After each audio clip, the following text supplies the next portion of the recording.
Centro de Educar en Sexualidad.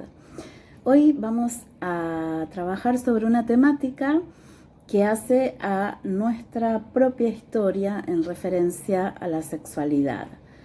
Biografías y geografías sexuales. ¿Por qué trabajar esta temática desde una mirada de la educación sexual integral, que es la propuesta de hoy?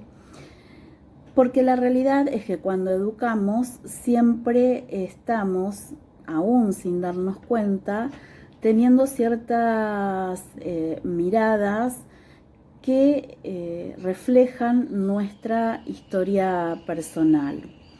Muchas veces opiniones o referencias a situaciones que ocurren en la escuela, como por ejemplo realizar un comentario de por qué están las chicas jugando al fútbol. Bueno, esto está muy asociado a cuestiones que tienen que ver con educación desde una perspectiva de género.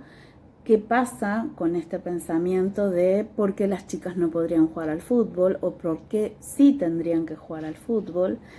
Y si algo de eso a mí me llama la atención o me hace ruido o no me gusta, bueno, puede tener que ver con mi propia historia.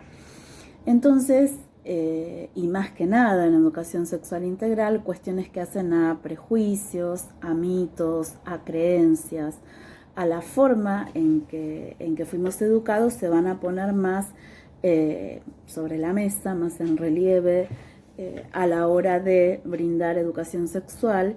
Y también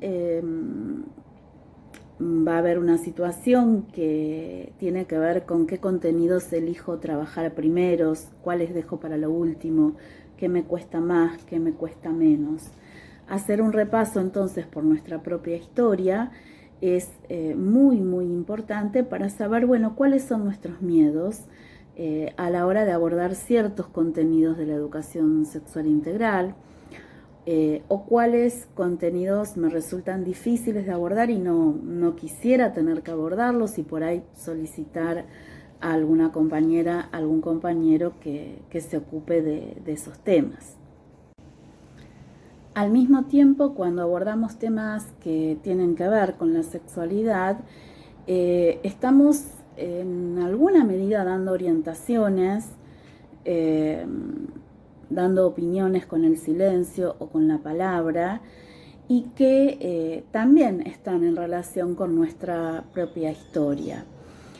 Por eso es importante revisar ciertos acontecimientos que han marcado nuestra biografía sexual, inclusive desde el momento de la concepción o aún antes, cómo se formó nuestra familia, porque las situaciones y los contextos sociales son diferentes entre una y otras personas.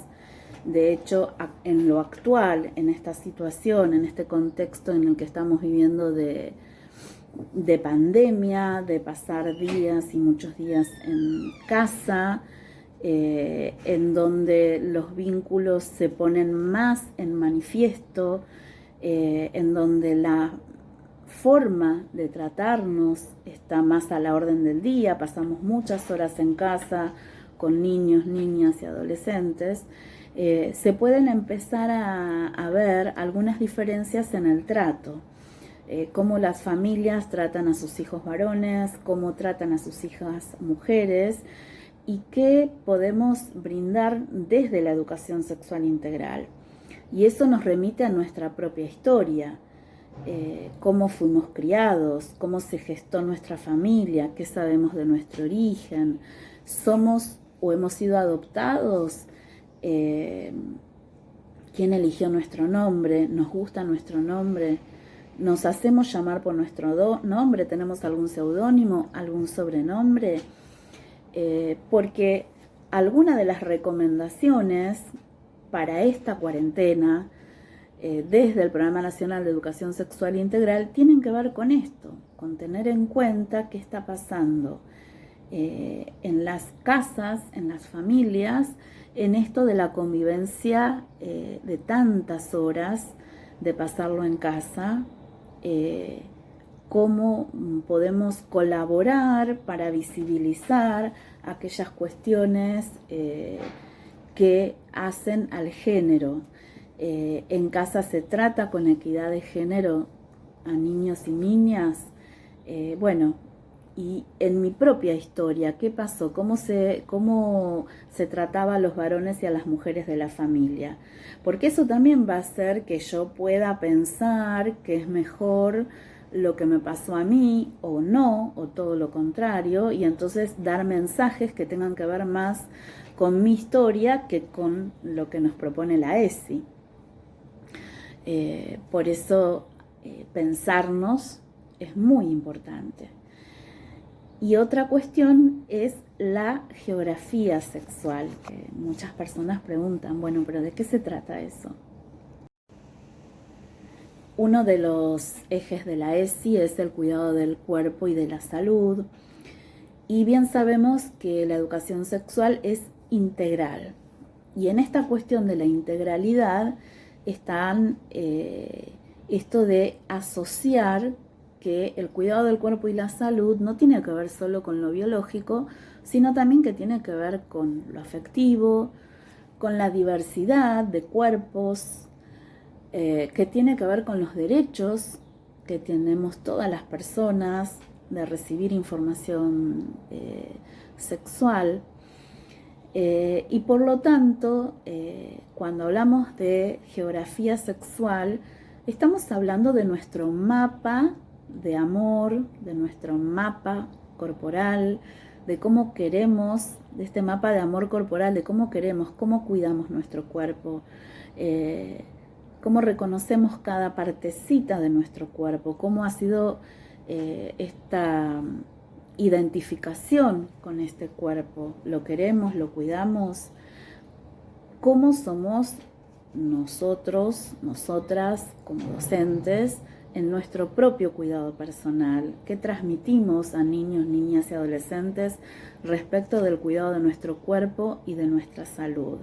Entonces, hacer una exploración también por nuestra geografía corporal, por nuestro mapa de amor, por qué partes del cuerpo nos gustan, cuáles no nos gustan, por qué modificaríamos, cómo, qué haríamos para sentirnos mejor. Bueno, son cuestiones que también con o sin palabras se transmiten a niños, niñas y adolescentes. Entonces, hacer este trabajo también de reflexión de nuestra imagen corporal, de nuestra identidad, ¿no? Es muy importante para después, bueno, ver cómo abordamos estos temas con niños, niñas y adolescentes, cómo los invitamos a reflexionar sobre su propia historia y sobre su historia corporal, más allá de los cuidados de la salud sexual. En todo caso, de los cuidados de la salud sexual en referencia a amarse, a quererse, a cuidarse y valorar las distintas partes del cuerpo.